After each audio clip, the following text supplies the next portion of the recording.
If this is your first time tuning in, I encourage you to subscribe to the show so you can hear all the other episodes, as well as what we have coming up in the next few weeks. The Red Barn murder was an 1827 killing in England.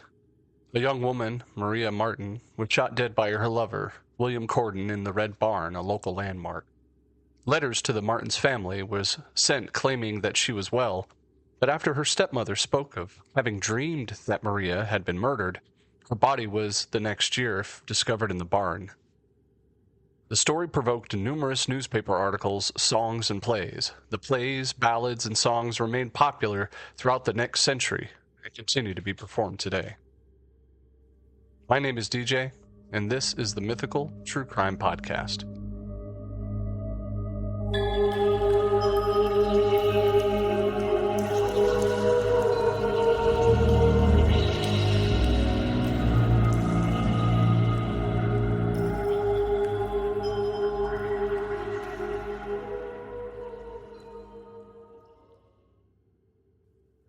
Maria Marten was born July 24, 1801, and was the daughter of Thomas Marten, a mole catcher in Polstead, Suffolk, England.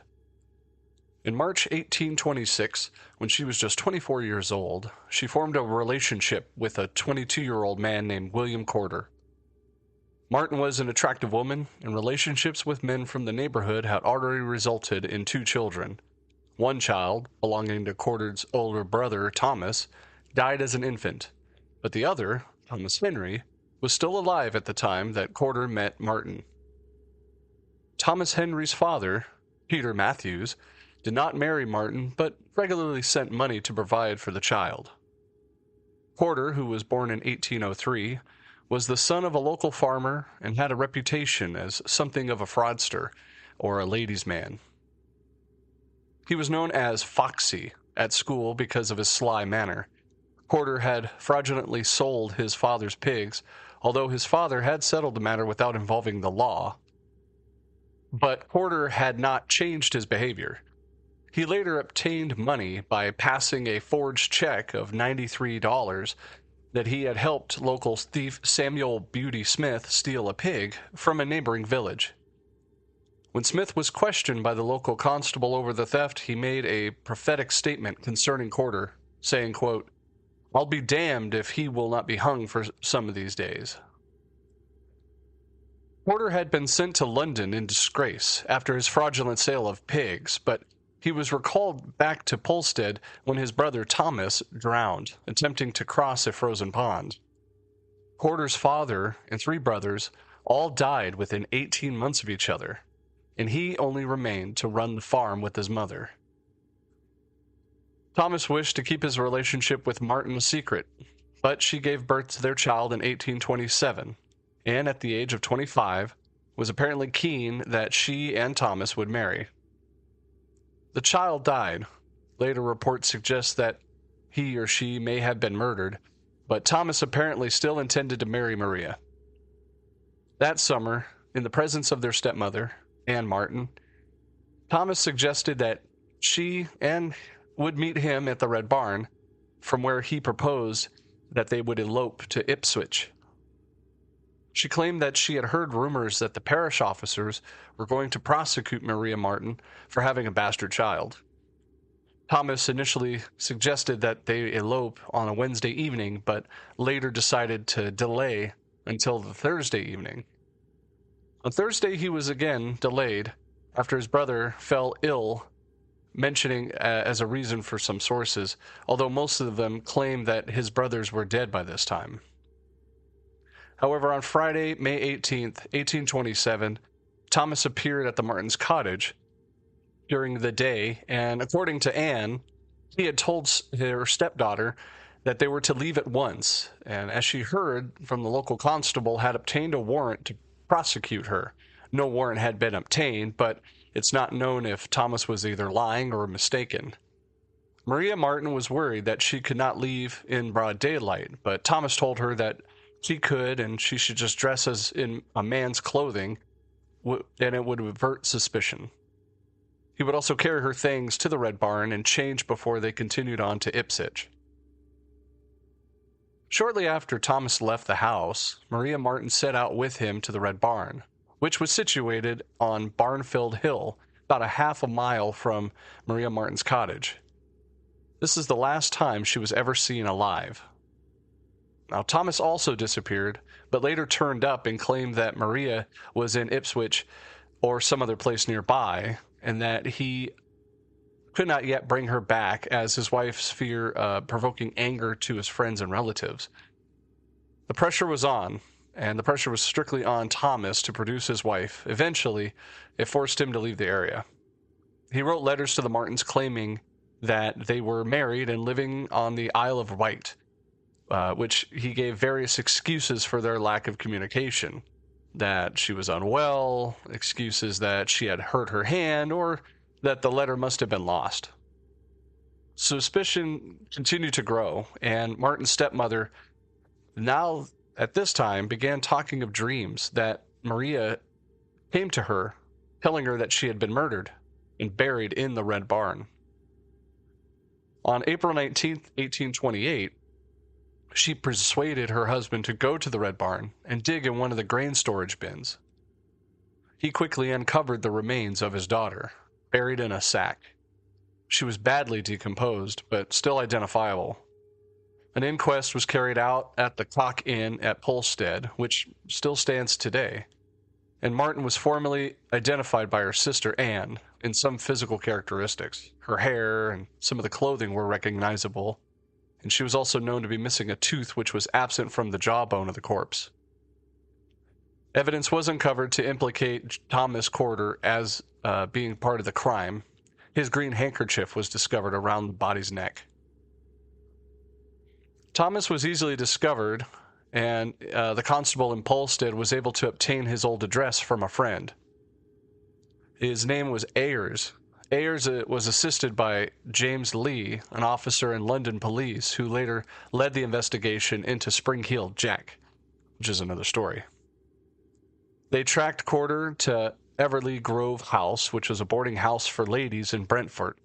He was running the boarding house with his new wife, Mary Moore, whom at the time he met through a Lonely Hearts advertisement and that he had placed in the Times, which had received about more than 100 replies due to some research. Judith Flanders states that in her 2011 book that Corder also placed advertisements in the Morning Herald and the Sunday Times. He received more than 40 replies in the Monday Herald and 53 from the Sunday Times that he had never picked up. The letters were subsequently published by George Foster in 1828. Now, James Leah managed to gain entry under the pretext that he wished to board his daughters there, and he surprised Thomas in the parlor. Thomas Hardy noted that the Corset County Chronicle reported that his capture was, quote, in the parlor with 4 ladies at breakfast, in dressing gown, and had a watch before him by which he was minuting the boiling of some eggs, end quote. Leah took Corder to one side and informed him of the charges, but he denied all knowledge of even knowing both Marten and of the crime. A search of the house uncovered a pair of pistols supposedly belonged and bought the day of the murder, some letters from Mr. Gardner, from which it contained warnings about the discovery of the crime, and a passport from the French ambassador, all evidence suggesting that Corder may have been preparing to flee. Now, Thomas Corder at his trial was taken back to Suffolk, where he was tried at the Shire Hall Ferry in St. Edmunds. The trial started August 7th, and having been put back several days because of the interest of the case had to be generated. The hotels at Bury St. Edmunds began to fill up from as early as July 21st, and admittance to the court was by ticket only because of the large numbers of who wanted to view the trial. Now, despite this, the judge and court officials still had to push their way bodily through the crowds that had gathered throughout the door. The judge was Chief Baron of the Exchequer, William Alexander, who was unhappy with the coverage that had been given to the case by the press to, quote, manifest detriment of the prisoner at the bar. The Times, nevertheless, congratulated the public for showing good sense in aligning themselves against Thomas, who entered a plea of not guilty.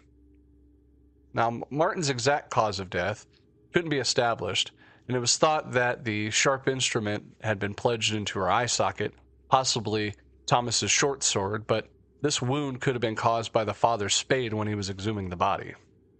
Strangulation could not be ruled out, as Thomas's handkerchief was discovered around her neck.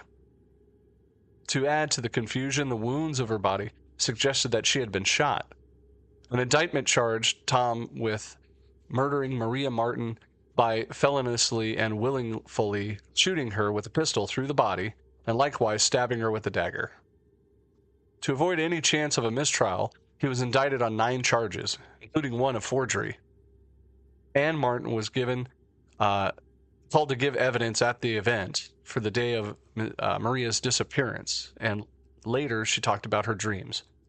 Thomas Marten then told the court how he had dug up his own daughter, and Maria's 10-year-old brother George revealed that he had seen Thomas with a loaded pistol before the alleged murder, and later had seen him walking from the barn with a pickaxe.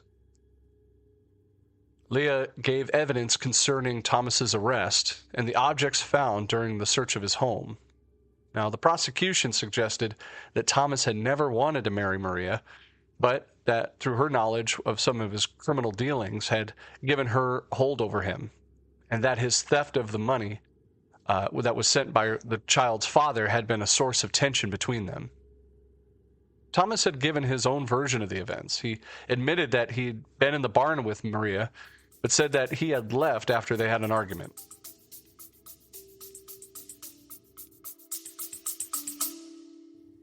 After this quick message, we'll be right back. If you like what you've been hearing in this podcast, I invite you to go wherever you're listening to this episode and leave us a comment or a review. Tell me what you love about this episode, or even better yet, if you have any stories that you'd like to suggest, drop me a line.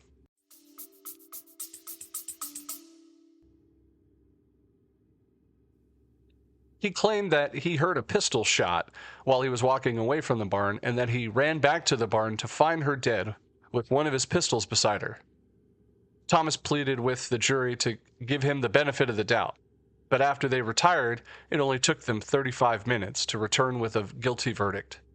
Baron Alexander sentenced him to hang and afterwards be dissected.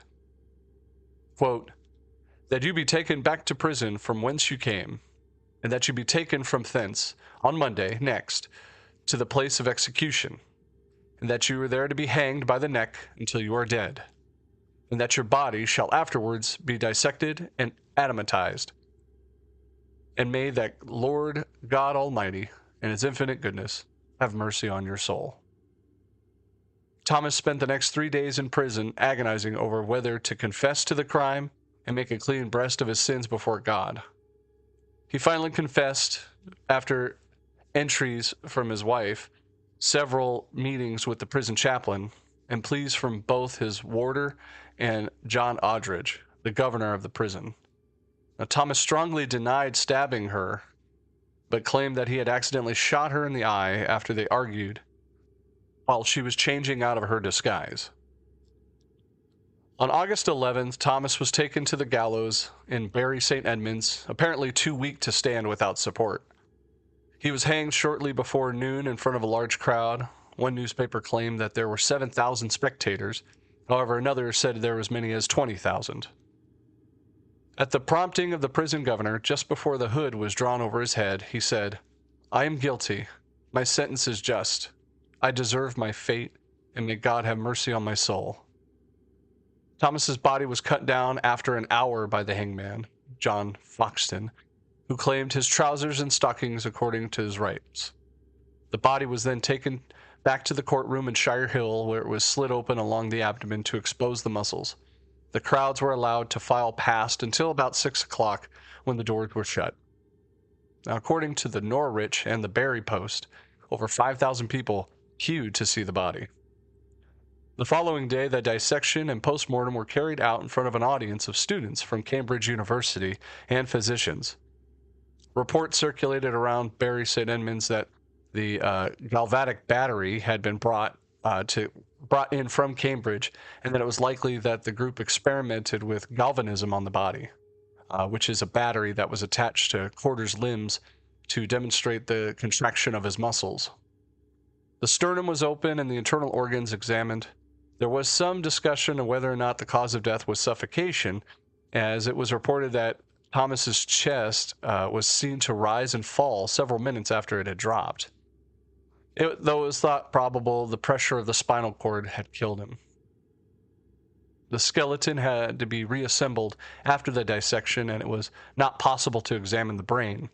So the surgeons contented themselves with the phrenological examination of Thomas's skull. The skull was asserted to be profoundly developed in the areas of, quote, secretiveness, acquisitiveness, instructiveness, philoprogenitiveness, and intimativeness, all little evidence of being benevolence or variation. The bust of Thomas, held by the Moyes Hall Museum in Bury St. Edmunds, is the original made by Child of Bungay as a tool for the study of Thomas's phrenology. Several copies of Thomas's death mask were made, and a replica of one is still held at the Moyes Hall Museum. His widow advertised the sale of the glasses he purportedly wore during the trial and a snuff box of Maria's likeness. Artifacts from the trial, some of which were Thomas's possessions, also have been held at the museum. Another replica mask was kept in the dungeon of Norwich Castle. Corder's skin was tanned by surgeon George Creed and used to bind an account of the murder. This can also be found on display at the Moyes Hall Museum. Thomas Corder's skeleton was reassembled, exhibited, and used as a teaching aid at the West Suffolk Hospital.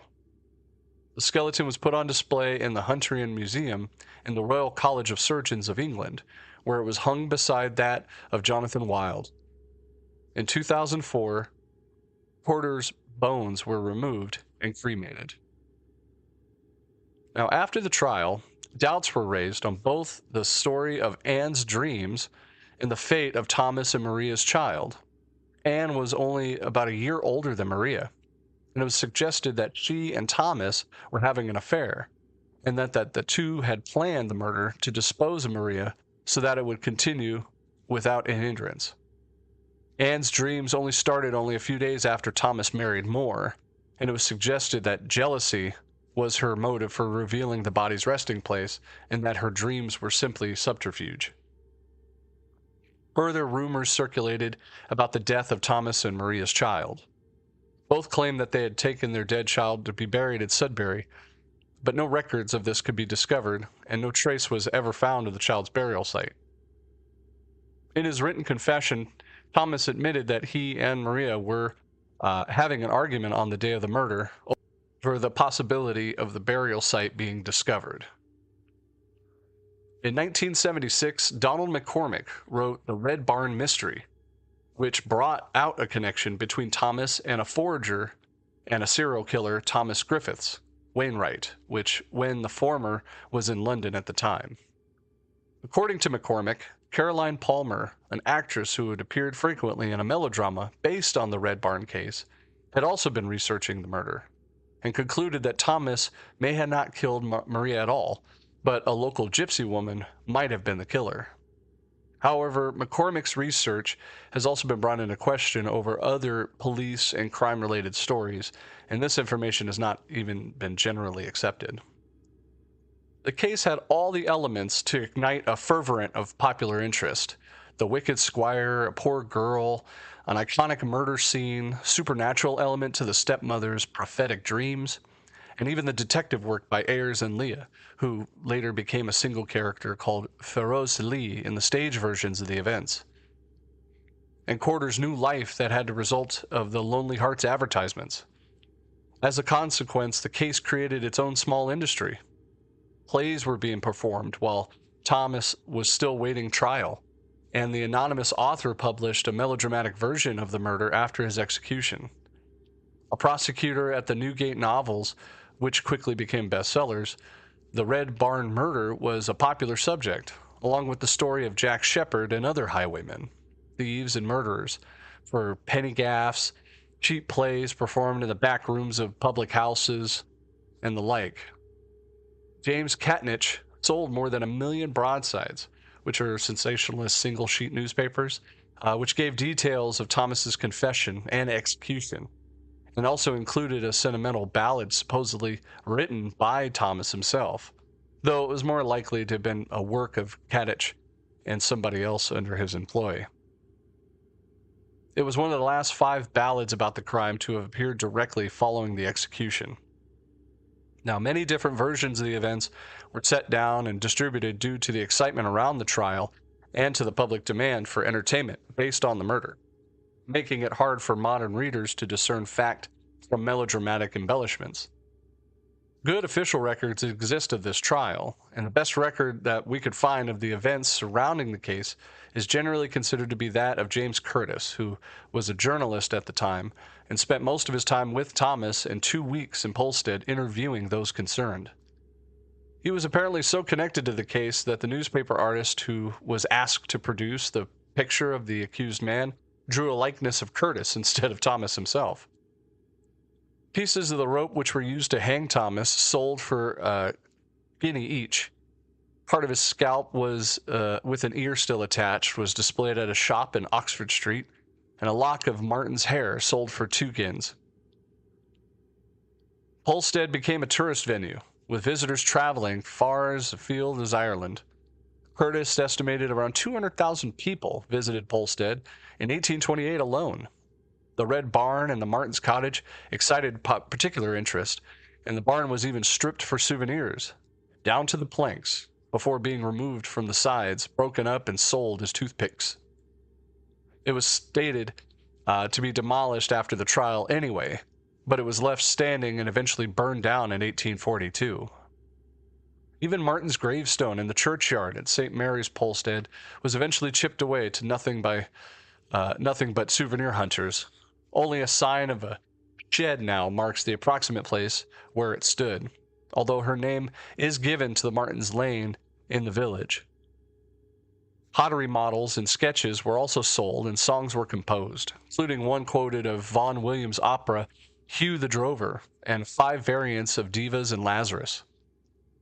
Thomas's skeleton again was put on display in a glass case at the West Suffolk Hospital, and apparently was rigged with a mechanism that made its arm point to a collection box when it was approached. Eventually, the skull was removed by a Dr. John Kilner, who wanted to add it to his extensive collection of Red Barn memorabilia. After a series of unfortunate events, Kilner became convinced that the skull was cursed and handed it to a friend named Hopkins. Further disasters plagued both men, and they finally paid for the skull to be given to a Christian burial in an attempt to lift the supposed curse. Now, interest from this case did not quickly fade. The play, Maria Marten, or The Murder of the Red Barn, existed in various anonymous versions. It was a sensational hit throughout the mid-19th century, and had been made most performed play of all time. Victorian fairground peep shows were forced to add extra apertures to the viewers when exhibiting the shows of the murder. The plays of the Victorian era tend to portray Thomas as a cold-blooded monster, and Maria Marten as an innocent whom he preyed upon. Her reputation and her children by other fathers were airbrushed out, and Thomas was made into an older man. Charles Dickens himself published an account of the murder in his magazine, all the year round, after initially rejecting it because he felt the story to be too well known and the account of the stepmother's dreams rather far-fetched. There was even a folk song called Maria Marten, or The Murder of Maria Marten, which tells the story of the murder. The Lincolnshire folk singer Joseph Taylor sang the fragment of the song Percy Granger in 1908. Granger recorded the performance in a wax cylinder, which was used to digitize and then can now be heard via the British Library Sound Archive website. Taylor sings the following lyrics to the tune of Divas and Lazarus. If you'll meet me at the Red Barn, as sure as I have life, I will take you to Ipswich town, where I'll make you my wife. The lad went home and fetched his gun, his pickaxe, and his spade, and he went into the Red Barn, where he dug her grave. With her heart so light, she thought no harm to meet her love did go. He murdered her all the barn, and he laid her body low. Several other versions of this song were recorded, including one of Billy List's British Suffolk Band, which can be heard in the British Library Sound Archive website as well. These recordings appear to be based on popular versions printed on broadsides in the mid-19th century. Now, the fascination of this story continued into the 20th century with 5 film versions, including a film in 1935, 1980 BBC drama, and more. The story has been dramatized for radio numerous times, including 2 radio programs by Slaughter, one broadcast on BBC Regional in 1934 and another in 1939. A fictionalized account of the murder was produced in 1953 for the CBS radio show Crime Classics, entitled The Killing of William Corder and the Farmer's Daughter. Now, if this story does sound familiar, I actually had an episode very similar to this a long time ago called The Greenbrier Ghost. That was an American murder case in which the murderer was alleged to be revealed again by a victim's ghost. So let me know. Did you like the similarities between these stories? It's pretty interesting that a lot of these ghost stories really come from like the 1800s, 1900s. Of course, as more technology and forensics became available, less and less testimony from the dead have been admissible. Now, there were a lot of cases back in the 90s and 80s that I remember, like Sylvia Browne, for example, the psychic who helped solve cases. But again, a lot of the psychics sound a little bit more sensationalized and in my opinion, crooks, preying upon victims and telling them what they want to hear after doing their own research. But I don't know. I'm a skeptic. You tell me. Do you have any cases in which a psychic had helped solve a case that is actually legitimate and not just hearsay? Or someone actually looking into doing their own research and then trying to come up with it as if a ghost or the other side is telling them? Let me know. Reach out to me on Facebook, Instagram, or Twitter. I'd be more than happy to reply to that. And as always, thank you very much for listening. My name is DJ. This is the Mythical True Crime Podcast. Good night.